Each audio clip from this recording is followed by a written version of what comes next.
This is Generation Stadia, giving you that dose of everything and anything cloud gaming related, and today we're gonna have a bit of a discussion surrounding Amazon's new cloud gaming service, Luna. As some of you know, this was officially announced just last week, and well, there's been quite an outburst in reactions. On one hand, there's the side that thinks this is just great news overall because it's legitimizing cloud gaming even further.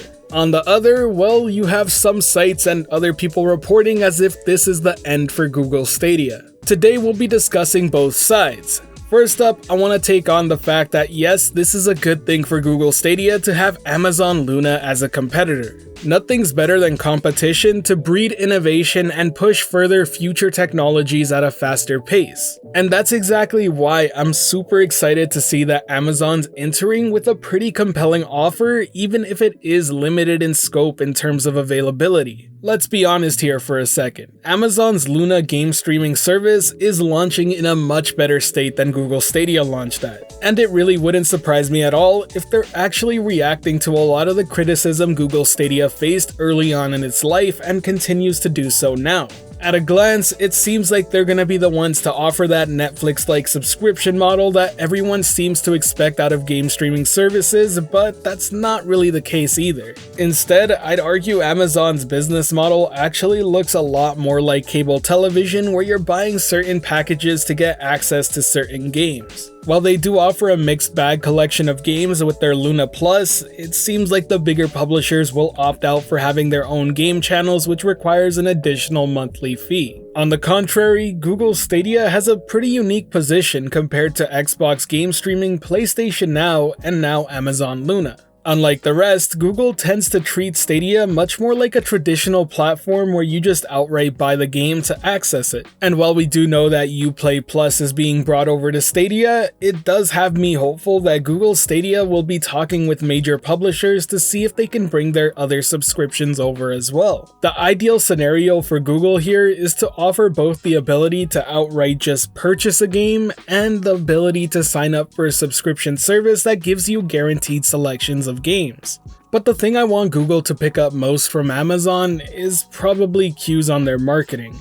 The way Luna was announced was extremely transparent and straight to the point. So far, their advertisements have also been very well done and not confusing whatsoever, and I can't say the same for Google Stadia. I seriously hope Google learns from this and actually takes it into account, because to this day, I'm still seeing articles being written that are just flat out wrong when describing how Stadia works. Now, I don't want to get into what I think is actually a better option at this point in time, but if that's something you're interested in hearing me talk about, do let me know in the comment section below. For now, let's talk about that second topic in this video, and that's the fact that many are saying that this is going to kill Stadia. Honestly, it's pretty tiring discussing this topic, but it seems like every now and then it has to be brought back up because we've been hearing this same story since way before Stadia even launched.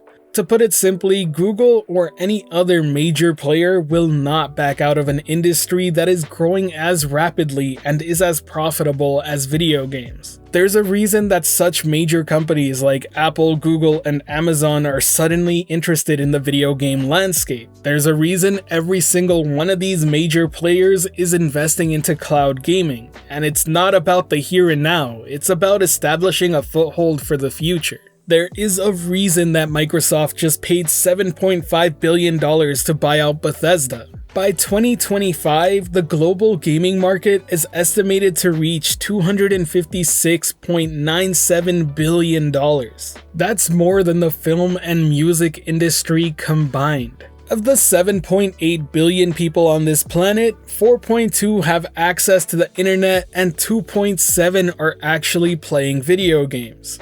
And it's predicted that by 2023, that number will reach 3 billion. It's simply a numbers game, and these major players are not gonna back out without getting their share of the pie. And the fact that they're going after cloud gaming and not traditional console gaming should speak volumes about where their mindset is at. They don't want access to the hundreds of millions who buy traditional consoles. They want access to the billions playing on their phones. They're not worried about losing money right now because they're sure that cloud gaming will be the future, and honestly speaking, that goes without a shadow of a doubt. And I'm saying this as someone who primarily plays on PC and is picking up next-gen systems. These services and the technology behind them are only going to get better and better, and those who invest early are going to be ahead of the pack when the time comes. All I know is that I wouldn't worry about any of these services getting shut down anytime soon. Instead, look forward to the future. For better or worse, it'll be a very interesting next couple of years as we see all of them come into play. Either way, that wraps up my current thoughts on these two topics. I just wanted to discuss them because they seemed like a hot topic around the community, but now I want to hear your opinion. What do you think about Amazon Luna? Is it a competitor to Google Stadia for you? Are you planning on switching over? Or do you think it's really not all that it's made out to be? Do let me know in the comment section below. I look forward to reading your thoughts on this. Now, if you enjoyed this video or found it helpful at all, be sure to hit that like button as it really does help the channel out. And if you're wanting more content like this, be sure to subscribe and hit that notification bell as well. Today's end of video message is going to be a simple question. What game are you playing through right now, and on what platform are you playing?